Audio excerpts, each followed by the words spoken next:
I have made some progress on this. I have all of my lines sharpened, and I shouldn't say sharpened up, um, touched up, not even that, drawn with the bigger Posca marker, and you can see where all the intersections are, where two lines meet. There's no sharp points. So I did all that, Then I took a picture of it, and I have been working on possible things I want to put in each of these sections. Doing this and that took me a little bit of time, and I've made changes on this a number of times, but I thought I had decided on two of them. So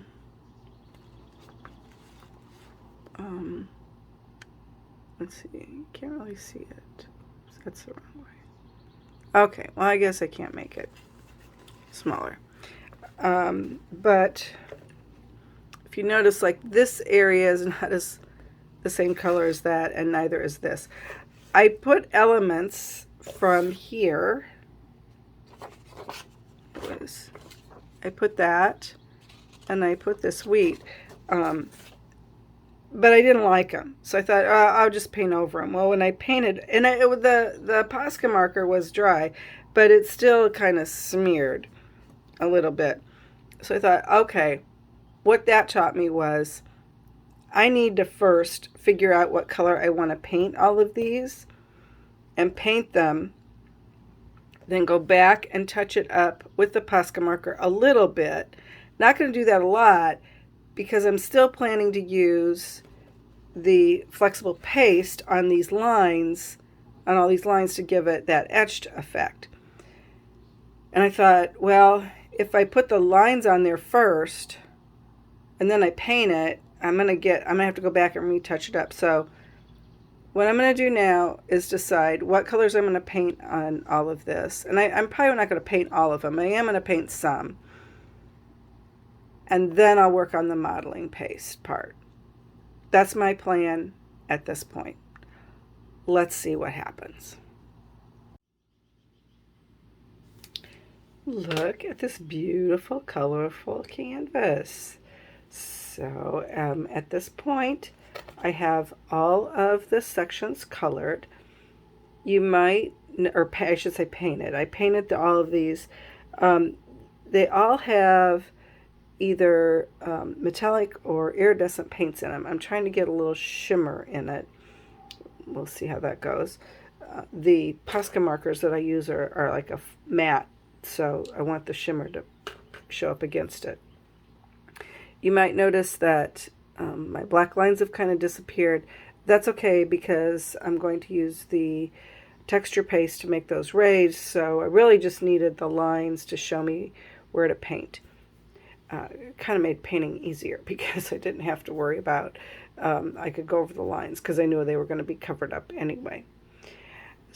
I have still my map, and I had to make some changes. There's notes all over this. You probably can't read them all, but as I worked on this, I realized I wanted certain elements with certain colors, and they didn't go exactly in the spots I had here, so I rearranged a few of them.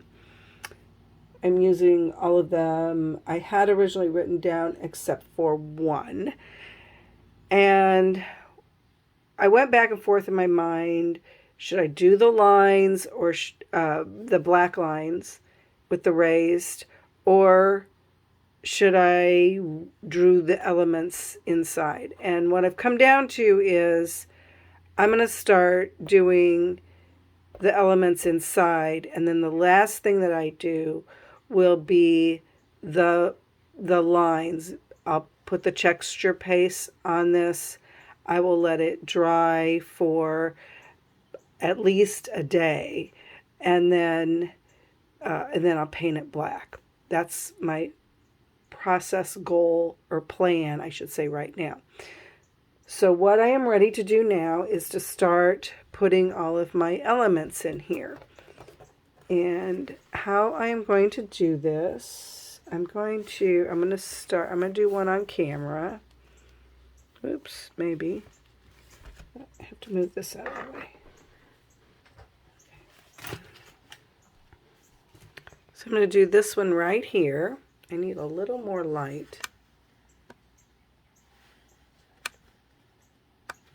Okay. It looks dark, but it's lighter than it appears.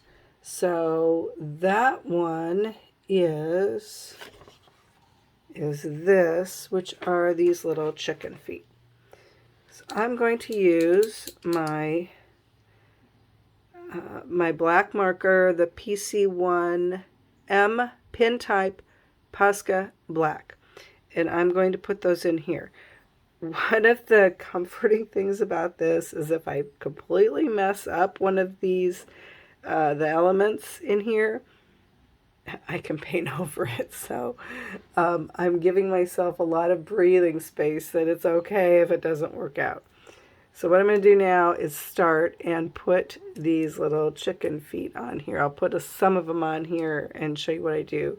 I do know some of my elements I'll be using the 0.1, and then some of them I will be using the bigger one, and some of the elements I might use both. So it just depends on the element. On the chicken feet, I'm going to use the 1. So here we go.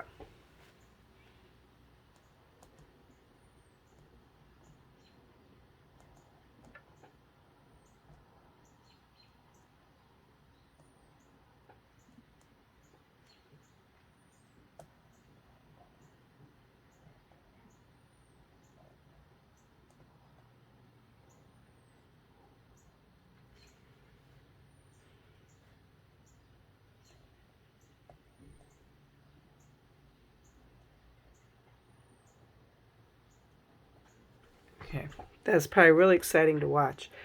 I am going to continue filling in that area, and I'm going to work on all these other areas, and I'll come back with a progress report and show you how I'm getting along. All right, thanks for watching.